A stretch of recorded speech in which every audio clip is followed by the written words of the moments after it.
It's August 20th.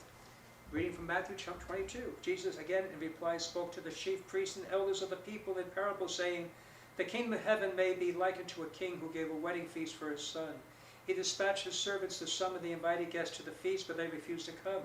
Second time he sent out other servants, saying, tell those invited, behold, I prepared my banquet.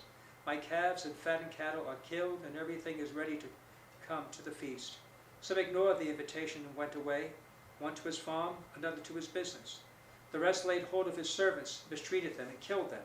The king was enraged and sent his troops, destroy those murderers and burn their city. Then the king said to his servants, the feast is ready, but those who were invited were not worthy to come. Go out therefore to the main roads, invite to the feast whoever you find. Servants went out on the streets and gathered all they found, bad and good alike, and the hall was filled with guests. But when the king came to meet the guests, he saw men not dressed in a wedding garment. My friend, how the heck did you get in here without a wedding garment? He was reduced to silence. The king said to attendants, bind his hand and feet and cast him into darkness outside, where there be wailing and grinding of teeth. Many are invited, but few are chosen.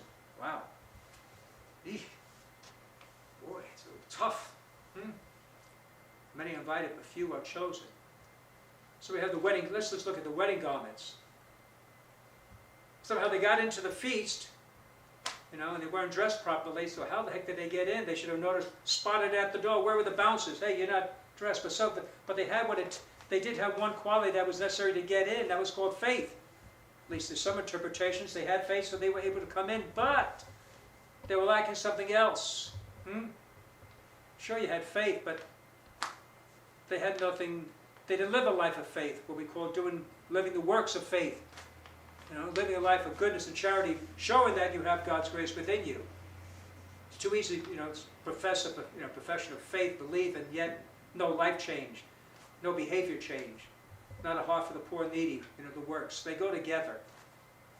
And so we'll be able to look at that in ourselves too. Do we have both faith in Jesus, of course, who saved us, but then that faith has to work on us to show that we have accepted Him and we have a life change to the best of our ability in God's grace.